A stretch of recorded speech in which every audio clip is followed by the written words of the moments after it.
Hi everyone. Well, welcome to the seminar. Today we are excited to have Amin Rahimian speak for us. Amin is currently an assistant professor of industrial engineering at the University of Pittsburgh, where he leads the Socio-Technical Systems Research Lab. Before that, he was a postdoc with joint appointments at MIT Institute for Data Systems and Society and MIT Sloan School of Management. He got his PhD in electrical and systems engineering from the University of Pennsylvania and a master's degree in statistics. Amin's research interests are in applied probability and statistics, algorithms, decision and game theory with applications such as online social networks, public health, and e-commerce. And today he will tell us about distributed estimation and social learning in privacy critical environments. It's all yours, Amin. Yeah, thank you very much, Said, and it's a great pleasure to be here. Thank you for having me. So I'm going to talk about two works. They're both under review and are also available on our online on archive. They're joined with Marius Papakisto, who is finishing his PhD at Cornell, and he's also online and can also get help, and he's been the main force. So the works are called differentially private distributed estimation and learning and group decision making among privacy-aware agents. And so the first half of the talk is going to be the first one and then the second one. Both of them are trying to think about and address the problem social learning and agents learning from each other. They have private information and they need to uh, put them together for a common action or put them together to form an estimate about an unknown. So it has a long history. For example, many of you have heard about Condorcet-Jerry theorem, which is thinks about the binary decision, and as the number of jurors or voters increase, if the probability of a right answer is greater than one half, then the majority is going to converge the truth. Or wisdom of crowd works popular paper later on in the 1900 by Francis Galton that talks about estimates of a quantity, for example, the weight of the animal, and then how the crowd can come up with a better estimate by averaging. So there is a later line of research in statistics and economics that are trying to address different aspects of this phenomena. For example, reaching a consensus. There was a paper in 1974 by de Groot that's very related to the first half of the talk. It is basically linear averaging and says that beliefs can be averaged using a linear average and then to reach a consensus in beliefs. In the Journal of American Statistical Association in 1974, and then in 1976, around the same time, agreeing to disagree. It is rather than assuming a linear averaging rule, Ullman makes a claim about Bayesian or rational updating of the beliefs and the necessity of common knowledge of the beliefs as this belief are iteratively updated using Bayes rule. So the later works in 1980s think about information cascades and situations where people may ignore their private information because there is rich information in the public domain, and then this prevents efficient learning because they are ignoring some of the sources of information.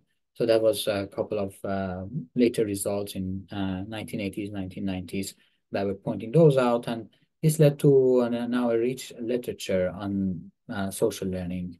They're both Bayesian and non-Bayesian versions. There's some complications that arise in the Bayesian social learning, especially when you apply it to a network with regard to observability of the need to update beliefs from the indirect based on indirect observation. So you see an action that is indirectly affected by other actions in the network that are not observable to you. But yeah, there are things that you can say asymptotically about the quality of the Bayesian learning, and also analysis of non-Bayesian update rules like averaging update rules. I've listed some of the main papers here. For example, Naval Social Learning by Bengalov and Matt Jackson. That's again going to be very much related to what I'm going to talk about in the first half of the talk. And the theory of non-Bayesian social learning, it's a like linear update rule for beliefs. That's mostly the foundation of the second half of the talk. Yeah, and my own interest in this field has been like I did most of my PhD on these topics, and we talked about the hardness of Bayesian decision making in networks. What I was just pointing out, that then we established the computational complexity hardness for that, and also in the case of averaging rules, non-Bayesian rules such as log linear averaging or linear averaging, we pointed out that they can be interpreted as the first step of a Bayesian rule, and the class of update rules that can be derived in that form, how they can be analyzed. So now, going back to this talk and the motivation for it, the social learning, it's critically relying on people exchanging information. So there has to be an information flow for people to be able to update their beliefs and eventually improve them and learn from each other's private signals, experiences.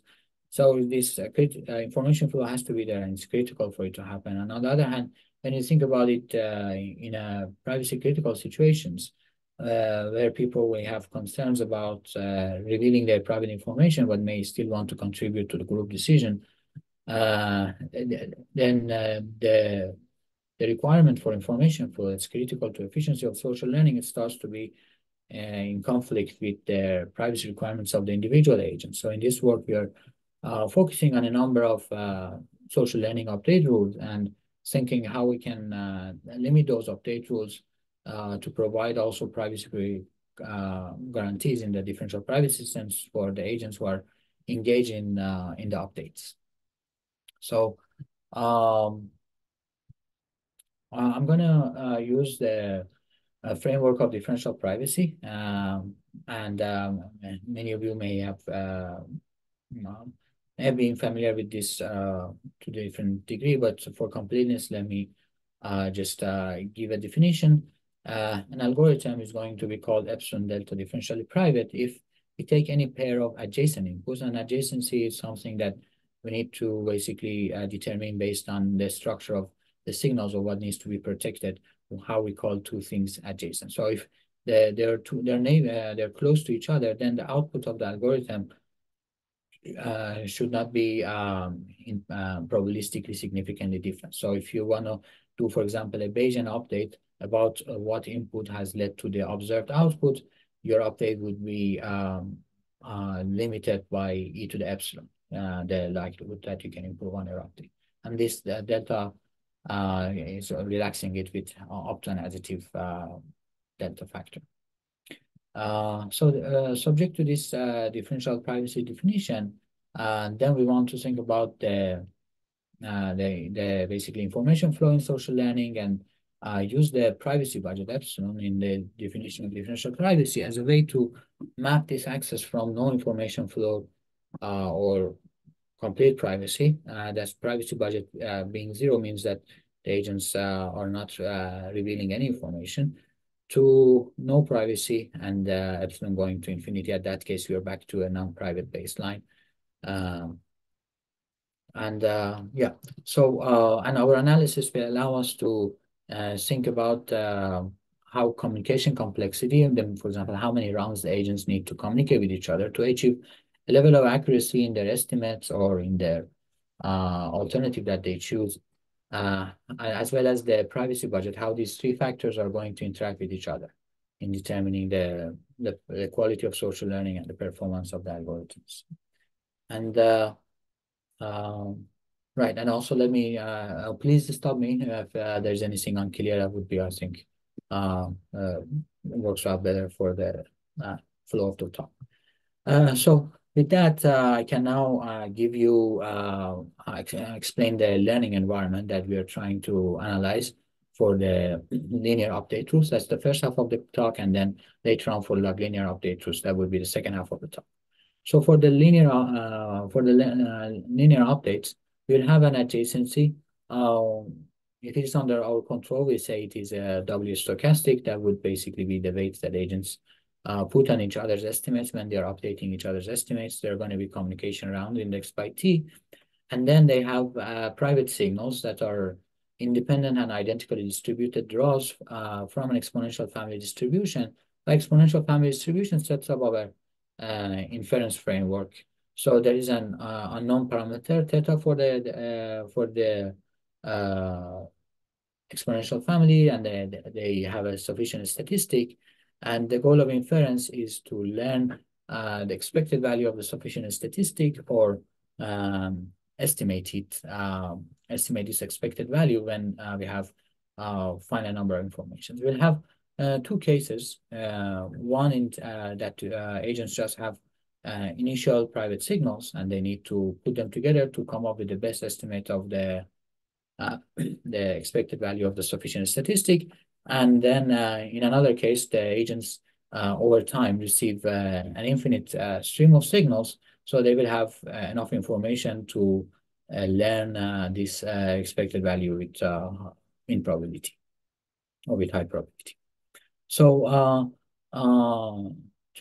two other properties of the learning environment, especially related to imposing privacy constraints, as well as analysis of the convergence, are the sensitivity of this sufficient statistic. By sensitivity, when the derivative of this to the signal that we need to protect, and what's the maximum value. So that would give you the global sensitivity, as well as the maximum of uh, the amplitude of the sufficient statistic evaluated at the signals. That would basically be relevant to the finite time analysis for the case when they have only private signals. And the variance plays the same role as the maximum of the amplitude when we are considering the online learning case. So again, it's relevant to the convergence rate and finite time analysis. So Can I with this, ask a question yes, before? please, yeah. So in the previous slide, should I think of having n agents, and this adjacency matrix tells me if ith agent is adjacent to Correct. jth Yes. agent? So Yes. A is binary matrix, or is it? No, it is a weighted adjacency matrix. It is W stochastic, and we care about the mixing of this matrix when we are analyzing the convergence of the averaging rule. These are the weights that the agents put on each other's reports when they're updating uh, their estimates. So Oh, and the task of each agent here is to estimate this parameter theta. Is that uh, to infer theta, but because we have a sufficient statistic, anything that so any inference about theta can be equivalently done about the expected value of the sufficient statistic m theta, m sub theta. I see. In each round of communication, each agent gets this private signal SIT from like a learner or some from like a We will analyze two setups. In one setup where the goal is to give a best estimate, the agents only receive initial signals at time zero. In the second setup, the goal is to learn the value of m of theta. So asymptotically converge that value. Then we have signals coming at every time step. So that is the distinction between the minimum variance unbiased estimator, as well as the second one is the online learning setup. I see. And when you say private signals, do you mean like they satisfy some differential privacy with some parameter epsilon delta? Like, and what are they? A private? Oh, this is not differentially private. This is just like only the agent I knows that signal. Correct. It's Yes. not revealed to other It's not revealed to others. What agents. will be revealed to others is going to be the estimate of this agent. Some belief, not in the sense of probability, but just the belief that they have about this expected value that they all want to estimate. I see. Thanks for clarification. Thank you for the questions. Yeah, yeah. That's very helpful. Thank you. So, right. So these are the two scenarios that I'm gonna present: minimum variance unbiased estimation and then online learning. In the minimum variance unbiased estimation, the best thing that can happen is to converge to the average of uh, the private signals evaluated at the sufficient statistic, because we want to estimate the expected value accuracy, and the average is the minimum variance unbiased estimator for it. So we set up our update tools to converge to this average. And in the online learning, we want to learn the true value of this expectation. So there are non-private baselines, actually from my own work, but in 2000s, and with my advisor, with my PhD advisor Ali Jaffa, in 2016 we analyzed the non-private versions of these algorithms. So in the case of MVUE, or for minimum variance unbiased estimation, you can initialize each report to the its own private signal. So uh, C of SI, and then for the future times, you're going to update. That would be very similar to a big root update. It's the linear combination, the weights sum to one, and it's a linear average. For example, a special case would be just simple one over n weights. And then for the online learning, we need to basically have this component that incorporates the new signals that come over time.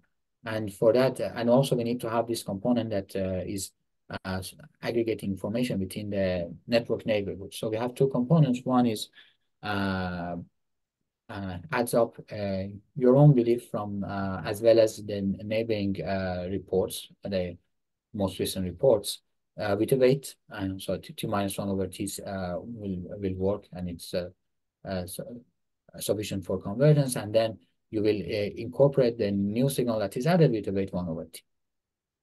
So with these two, we will have guarantees for convergence, and the result that I'm going to present with the privacy guarantees is going to encompass these with as epsilon of differential privacy goes to infinity. So given these two updates or these two scenarios, minimum variance unbiased estimation, online learning, we want to incorporate two types of privacy protections. One is just aiming at protecting the private signal that is they're using to construct those new ITs that they're going to exchange with each other, the reports or beliefs that they're going to exchange with each other. And the other one, then network differential privacy. In addition to protecting the private signals, we also want to protect the neighborhood, the beliefs in the neighborhoods. So you will have protection for the of also who is the basis for the reports that you hear from other people. So they're and as you can see, as you can imagine, the network DP is going to be a more strict requirement, and involves basically incurs more loss in the performance as well. So to think about the DP protection, the update tools that I just show you, let's think about it in this way, that so they have a component that has the belief from the previous time step. They have a second component that has enabling beliefs, and a component that has the private signals. And addition of a noise to this, and this is basically the output of the algorithm or what other people see. It's a reported belief, new IT. So the privacy protection is achieved by addition of this noise, DIT, to uh, uh, the average that they had constructed. And how we set this noise, it basically has to do with the privacy budget that we have according to the definition of differential privacy.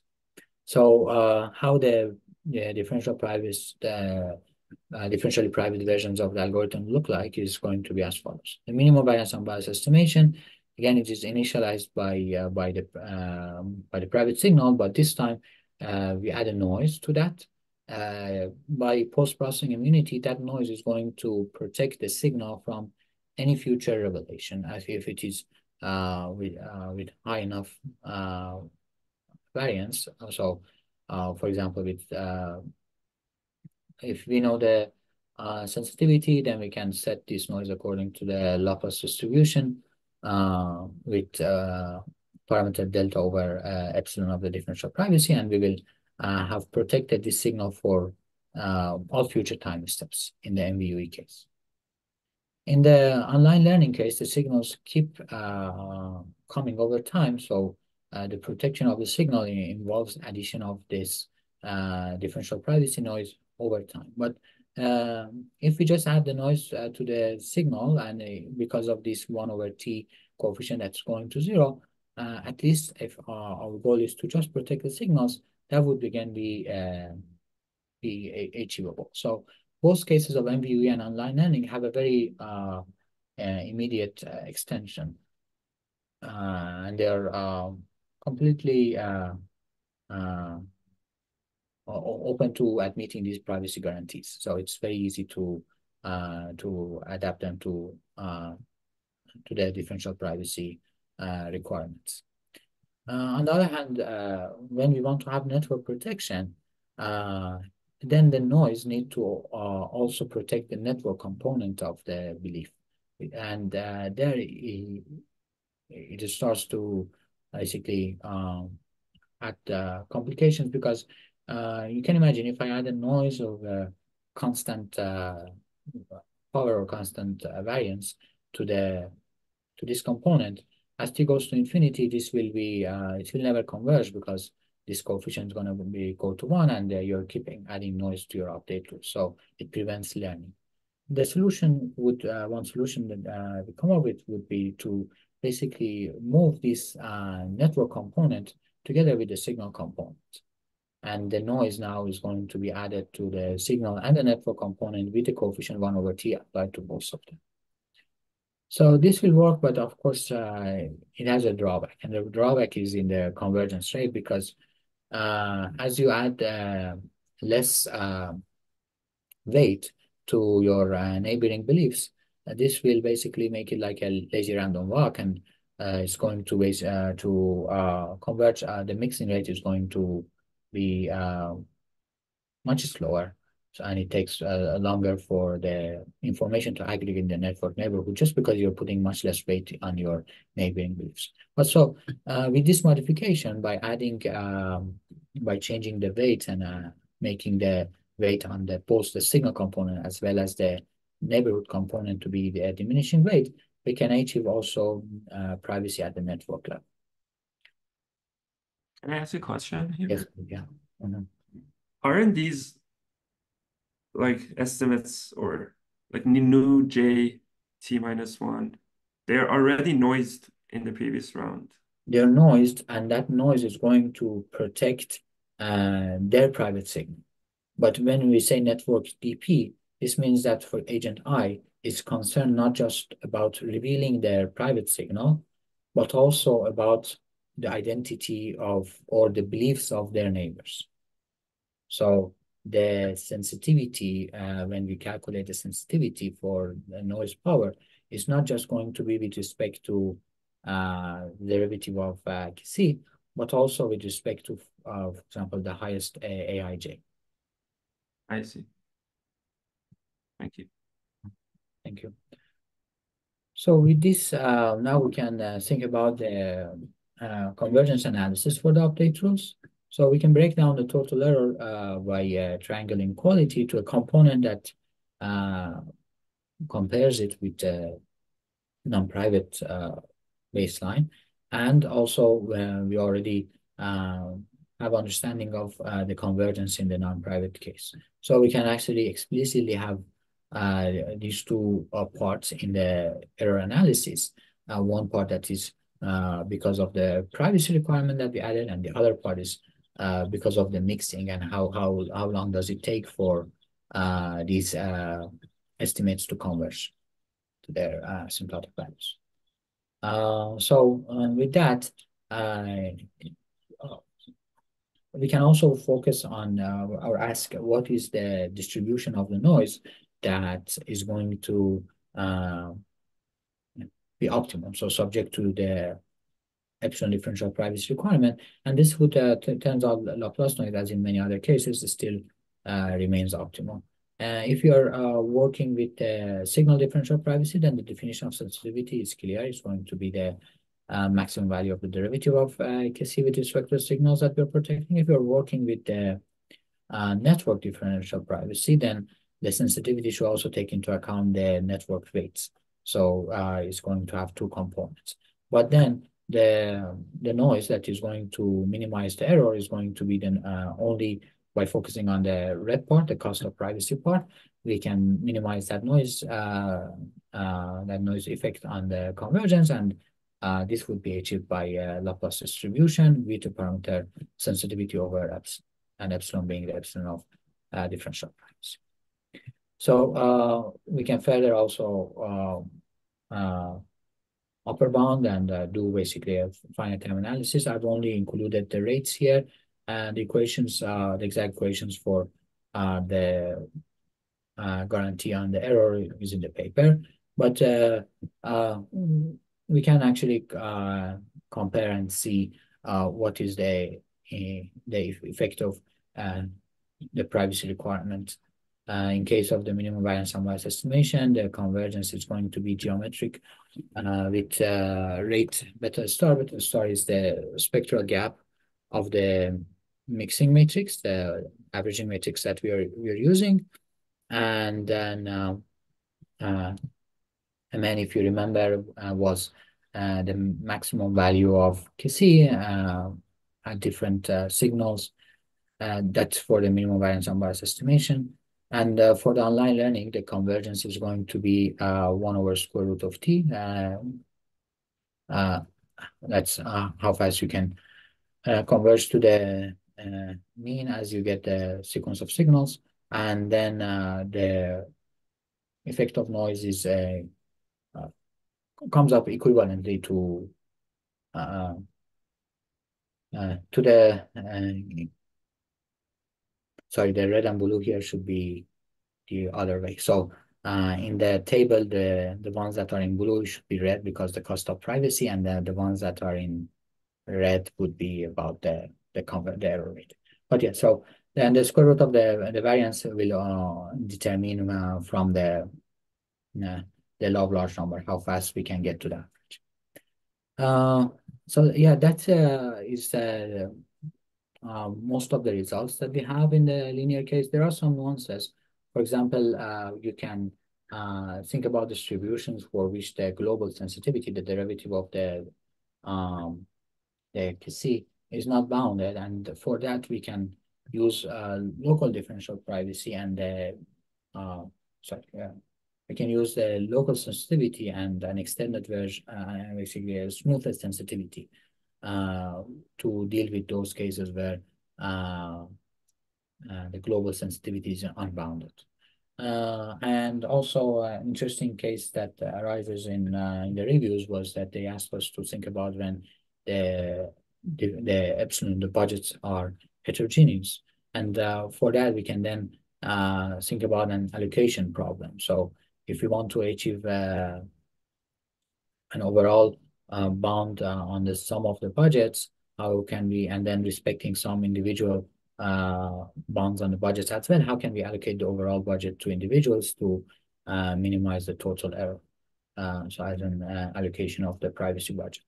Yeah, is there any thing that I can clarify about the linear setup and the results that we have on those before going to the linear version and the belief updates? I have a question. If you set epsilon to be infinity here, do you recover the non-private rates, I or do, yeah, and difference? the colors here are helpful for that. So the red parts are the differential privacy parts, and then as epsilon goes to infinity here, sorry, again, C should be epsilon. So as epsilon goes to infinity, they go to 0, and you'll just have the blue parts. And the blue parts are from the analysis of the non-private algorithms. So even though you changed the algorithm a little bit, if I remember correctly, you changed the weighting of the algorithm from Yeah, that was only for the network case and the online learning. And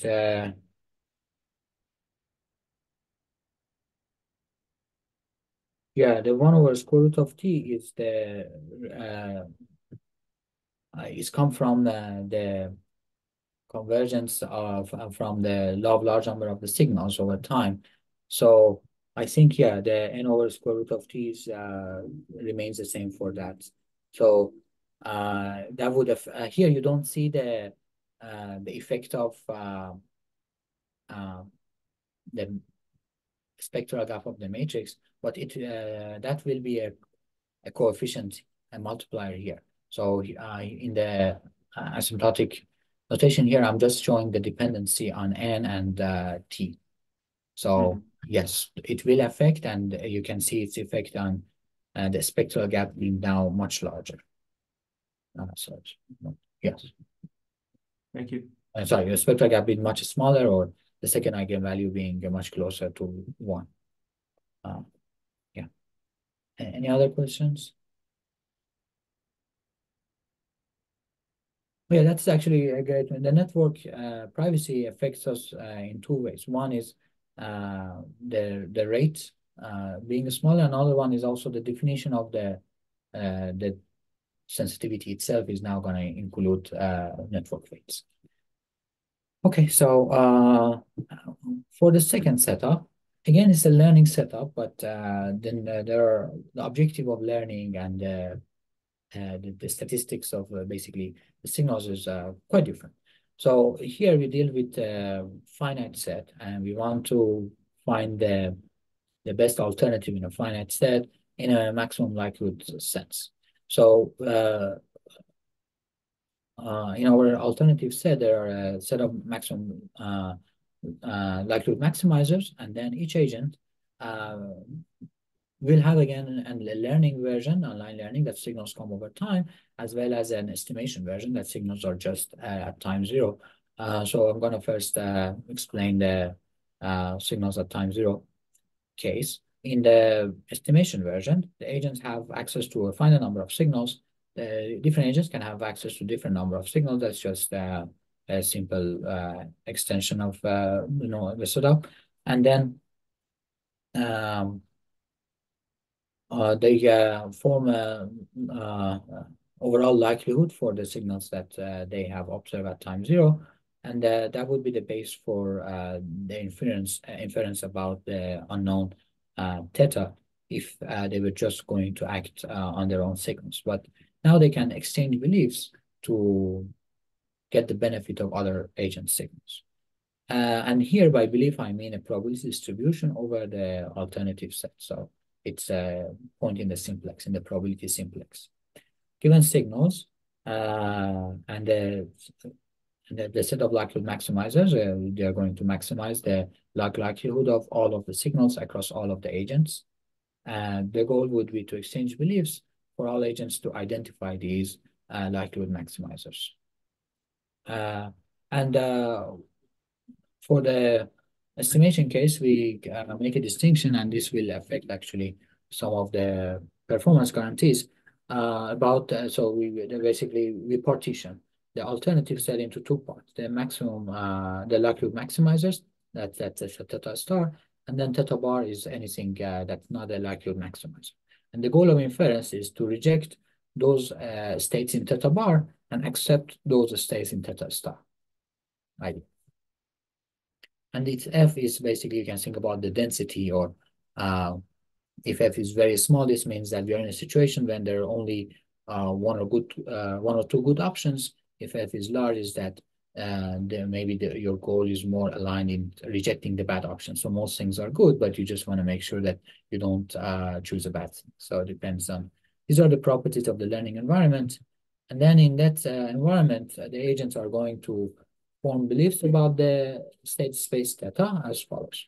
The agents begin by forming the likelihood of the product of the likelihood of their signals, or if they just have one signal, then the likelihood of that one signal, and they use it to initialize their beliefs using a normalization, a natural normalization of the likelihoods, and then they iteratively exchange beliefs using this product rule.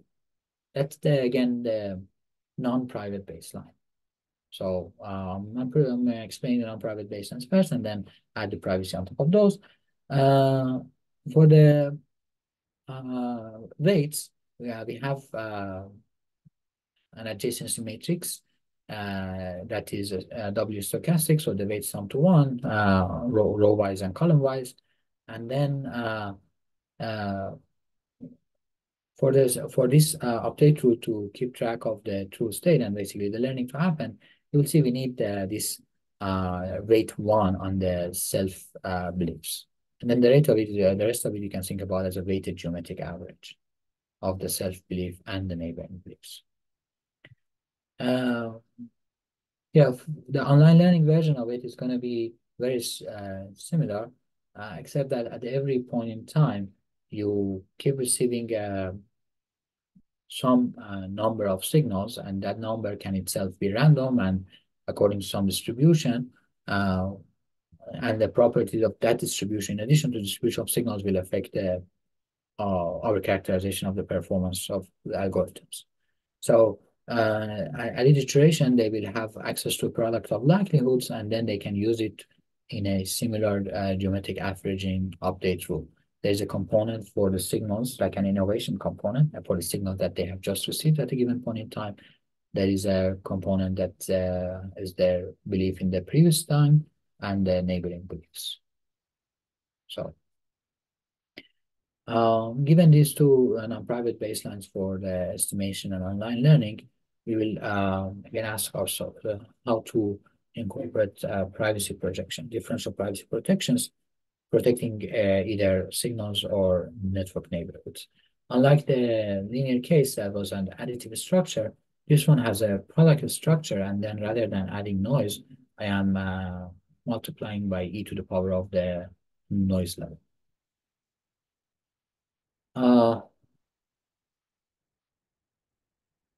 So the first algorithm, yeah, so in the first case for the estimation, uh, the if we add the noise to the product of the likelihoods, the rest of the update rules, they're going to remain the same with little change. So the only thing that changes is that when you are constructing your product of likelihoods, you multiply it by e to the power of the noise level, and the noise level is going to be chosen large enough to satisfy differential privacy, and we can later see that Laplace noise would also become but for that we need would become optimal, but for that we need a finite time analysis. So yeah, so the update rule remains mostly the same in the for the like linear case, except for the change. The only change is going to be in the noise that's added in the product of the likelihoods. But there's a major difference with everything that we've seen so far. In this case, because the nodes are added, and this is this algorithm is going to come up with a choice. It's kind of like a combinatorial algorithm. That's instead of choosing some state from a finite set of alternatives. Now this node is going to make it a randomized algorithm. So with some probability, as you run this, as you iterate this algorithm, you may choose a wrong alternative. So for that reason, we need to iterate the algorithm to be able to control its accuracy or the probability of error. And you can imagine we make two types of error. We can choose a bad state in our chosen set, or we can miss to choose a good state. So a type 1 error or a type 2 error. And our control over these two types of error determines how we are going to aggregate the outcome of these rounds that we iterate the algorithm. So just one round of communication is not going to be enough for us to be able to give an error bound on the quality of the set that of choice.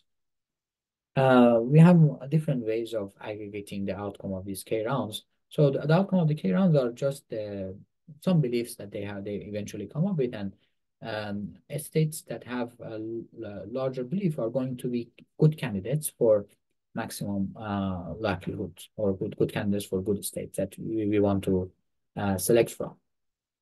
The AMGM aggregation across rounds would work as follows. So once you iterated K rounds, then each agent will have k beliefs.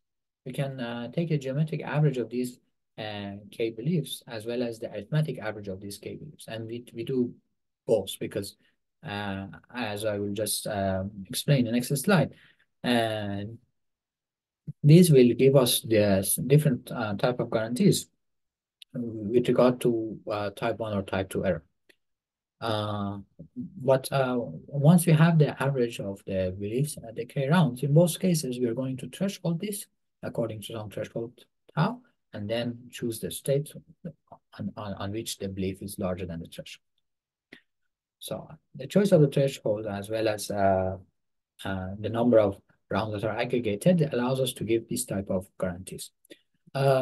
I'm giving an asymptotic analysis, but it's helpful to understand the finite time case as well, especially how the number of rounds is going to affect our error probability. So the two type of errors, one of them is the type 2 error that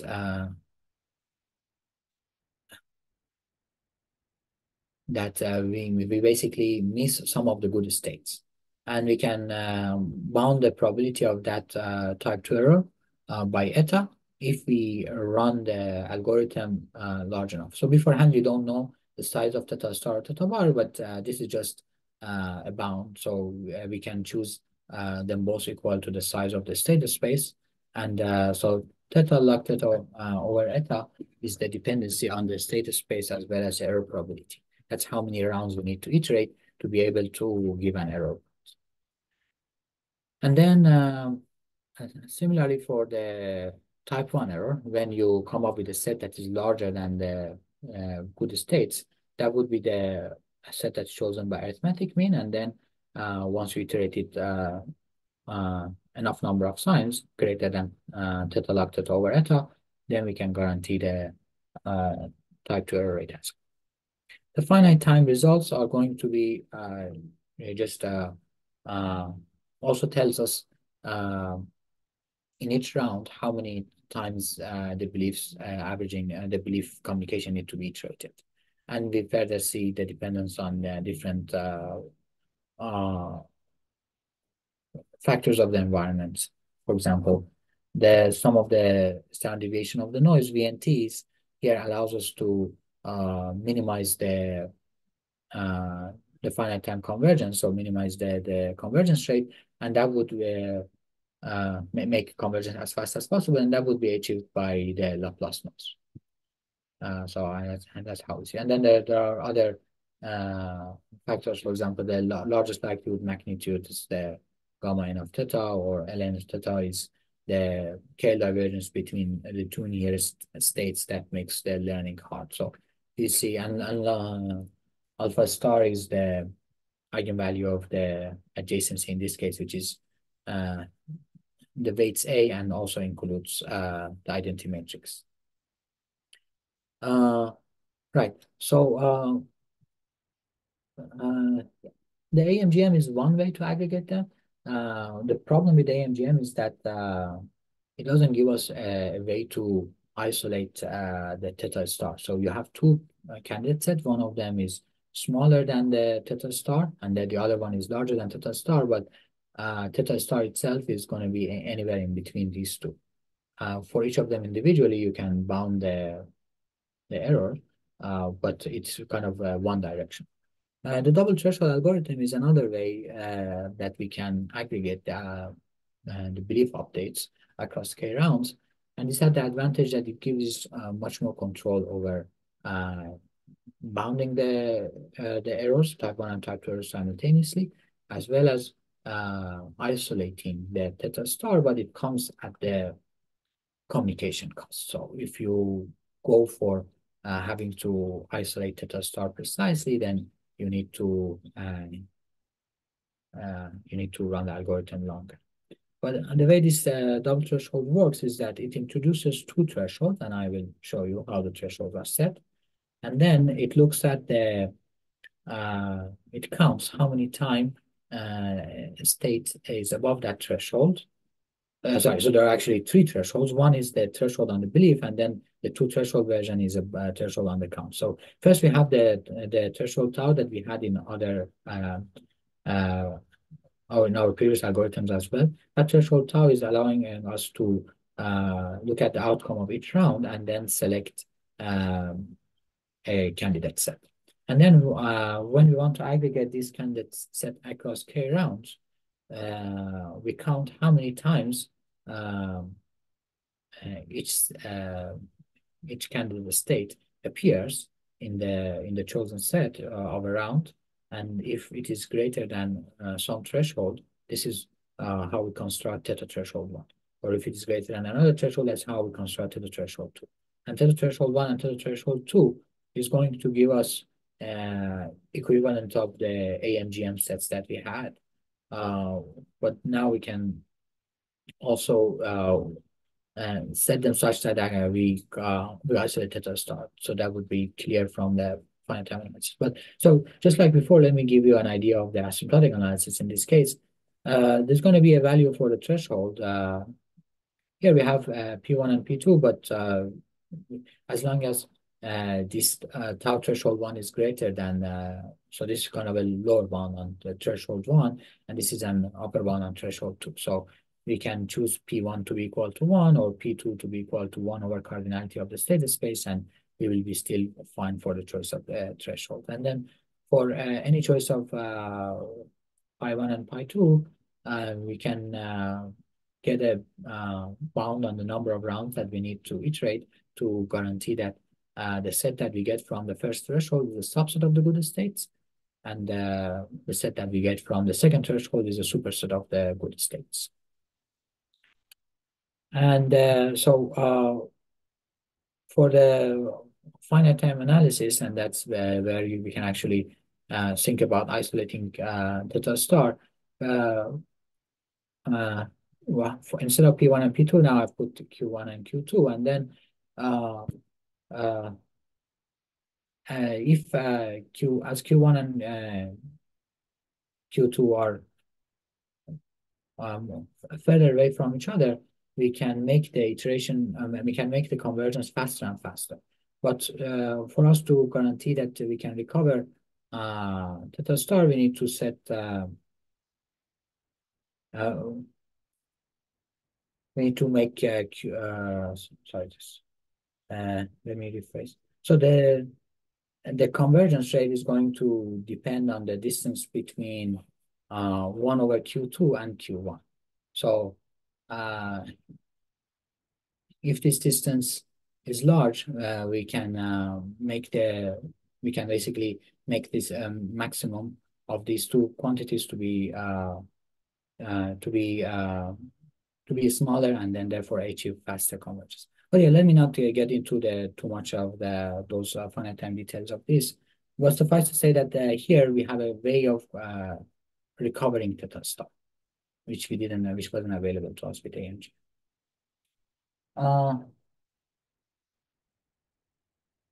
So this is basically what we can say about estimating. So when we have just a finite number of signals at the beginning, and the goal is to come up with likelihood maximizers. In the online learning case, rather than having just initial signals, we have signals coming over time. The number of signals could be random, and the update rule would involve a part that has product of the likelihood of signals, as well as the noising from the privacy, from the differential privacy requirements, and the self-beliefs and neighboring beliefs. So the main difference between the online learning and the maximum likelihood estimation is that in this case, the goal would be to converge to the true state, or the state that maximizes the expected likelihood is going to be the true state if the model is identifiable. We can just look at the K divergence between the true state and any other state, and this is going to be less than or equal to 0. And if the sum of the K divergence of the likelihood functions for different agents has is strictly less than zero, this is going to be uniquely maximized just by the true state. So the goal here is to converge to a point mass on the true state, and this is the analysis is going to be similar uh, to the one round of the previous algorithms in that case, and would involve uh, uh, different factors of the information environment, uh, the noise of the signal, the privacy noise that is added every time, in particular, will allow us to uh, minimize the convergence rate. So because of the dependency on the privacy noise, V and theta, this is going to be minimized again by the Laplace noise, because V and theta is the sum of the standard deviation of the noise is added, so subject to the epsilon of differential privacy, the Laplace noise is going to give us the least value for V and theta, and therefore the fastest convergence. The other parameters that you see for have to do with the number of the signals that are coming over time. This nu I is the expected number of signals that agent I receives, and Kessian is the sum of the variance of the number of the signals that they receive, and here that you don't have this case of type 1 or type 2 error, because we're just getting at the true state, so we can give an error bound on the probability of catching the true state, as long as um, the statistical model is identifiable. So some of the k divergences is strictly less than zero and collectively identifiable. So we don't need this to be true for individual agents, but as long as looking at the likelihood of all of the agents together, the sum of the k divergences is less than zero for all pair of states. This means that all pairs are identifiable from each other, and we can identify the true state at respective of what the true state is. So and this is kind of a summary of the rates that we identify in the three cases that we analyze with the log linear updates: the AMGN and double threshold rates, and the online learning rate. And I'm also close to the end of the time, so I think it's a good place to wrap it up with the two set of results that I gave. One of them has to do with the linear updating and learning the parameter of an exponential family, or the expected value of the sufficient statistic. And then the other one was about log linear updating of the beliefs to identify good alternatives among an alternative set, or to identify the one correct to the correct alternative in that set. Yeah. Thank you. Thank you for the talk. Yeah. Thank you. If there are any questions, feel free to unmute yourself and ask your question.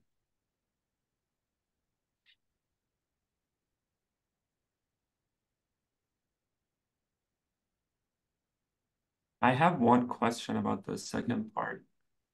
So Yeah. in your bounds, you did have the size of theta, right? Yeah. Yes. So are you assuming that the size of theta is not large? Like it's like a small finite set that you're dealing with? So when we are thinking about the dependency of the rate, so if we simultaneously think about all of them together, it's going to be very complicated. So that's why we have broken it down into three parts. The first one is the dependency with respect to epsilon and eta, epsilon being epsilon of differential privacy, and eta is the accuracy of the algorithm. The second one is the dependency with respect to n, the size of the network. So what happens as the number of agents go to infinity. And the final one is the one that you're referring to, the dependency with respect to the size of the state space. But yeah, it is an important factor. And you saw that, for example, the number of rounds depends on theta times log theta. Our analysis ends up with depending on the size of the good candidate set and its complement. But then since these are unknown, we just replace them by an upper bound, which is their total size. Mhm. And instead of Laplace mechanism, could you use the exponential mechanism to find the maximum likelihood estimator? Because you're also, I mean, this is a finite set. You can apply the exponential mechanism to find a Yes. maximizer.